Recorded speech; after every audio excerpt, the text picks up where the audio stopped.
Okay guys, this video was unplanned. Actually I was hoping to be driving the BMW by now, but unfortunately the car had other ideas. Now if you saw my short videos recently, then you'll know that the fan controller on the radiator fan let out the magic smoke. So I tested the motor and it seemed to be fine, and I installed a new fan controller. You can see it right there. After I did that, I took the car for a drive and it overheated.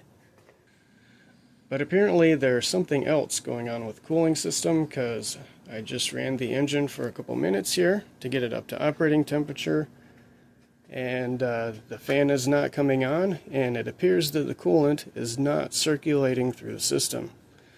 Now the engine is nice and toasty. This top radiator hose is also nice and toasty, or at least on that end. But on this end, it's cool to the touch. The radiator is also cool to the touch. And the bottom radiator hose is only lukewarm. Now, I got the coolant temperature up over 100 Celsius, so it should have been circulating through the system. Everything should be warm, but it's not. So, just to be safe, I'm going to replace the thermostat and the water pump. Chances are one of those two, or both of them, is the problem. Oh, and I also need to figure out why the radiator fan never came on. Fun stuff.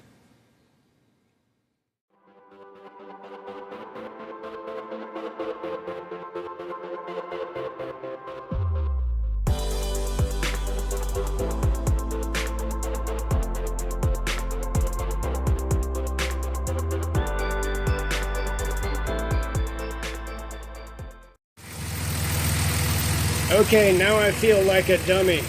Apparently the cooling system had a giant air bubble in it, and I had to bleed the air out. But now the cooling hoses are all nice and toasty. The radiator is nice and toasty. And the cooling fan is now running. I'm not sure how well you can see that in the video though, but right down there, you can see the fan blade spinning.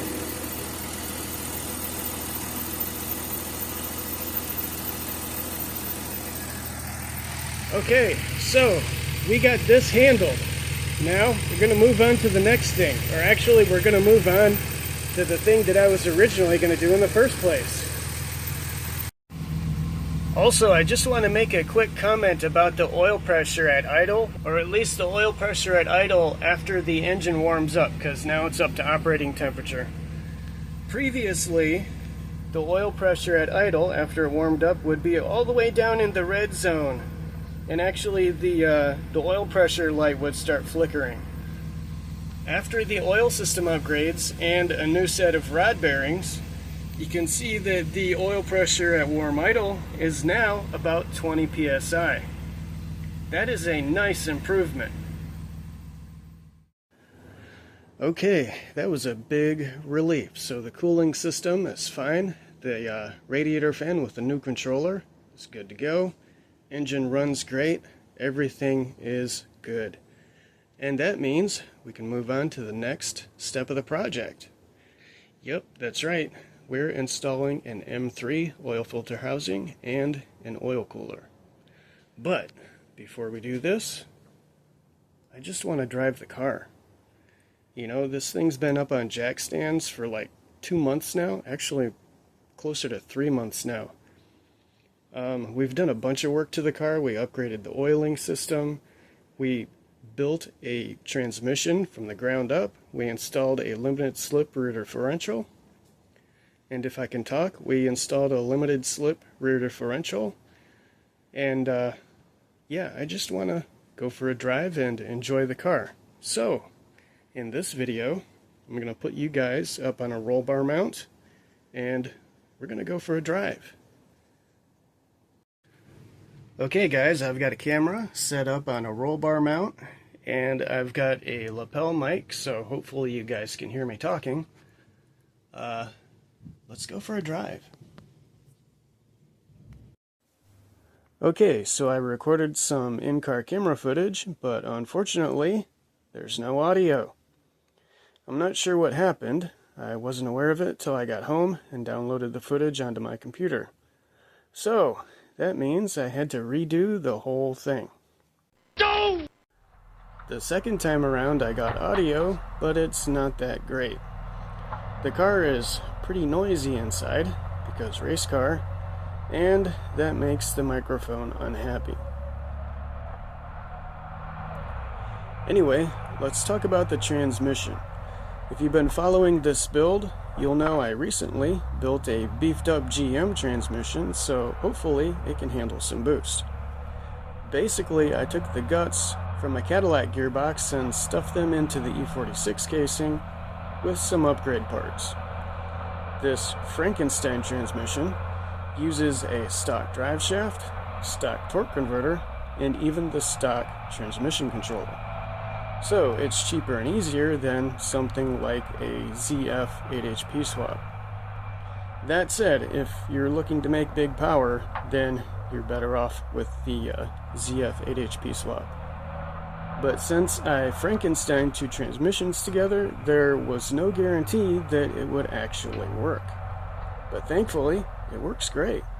The high-performance boost valve increases hydraulic pressure to the torque converter and the clutch packs.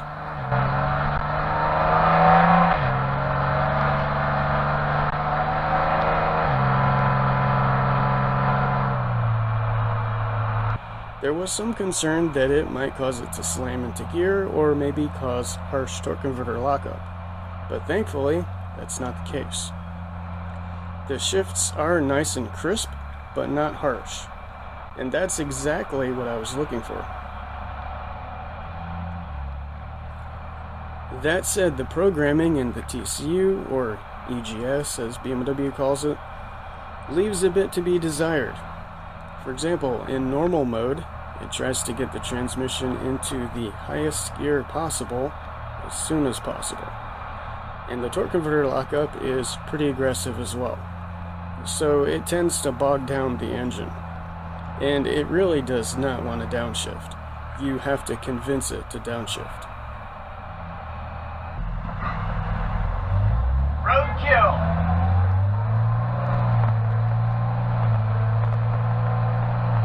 Now when I put the transmission in sport mode, it basically had the opposite problem. In sport mode, it delays the upshifts, even when you're driving normally. So for example, if you let off the throttle to let it upshift, it won't. The engine will just keep revving. That can be awkward sometimes. So I guess the moral of that story is, don't drive like grandma in sport mode.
I also tried manual mode. Presumably, with manual mode, you can upshift or downshift whenever you want. But there's a catch. When I hit the paddle shifter, there's about a half-second delay before it actually shifts. That's kind of annoying because you have to anticipate the delay. So you have to hit the paddle shifter ahead of time.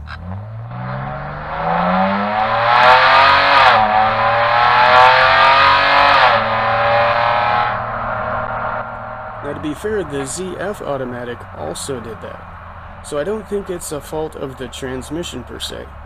It's probably in the programming, but it's still annoying. But with all that said, the transmission works. The swap was a success. When I go racing, I'll have to remember to put it in sport mode. And maybe I'll try to install the ZHP transmission tune. Anyway, that's it for this video, and I hope you enjoyed the video as much as I enjoyed driving the car.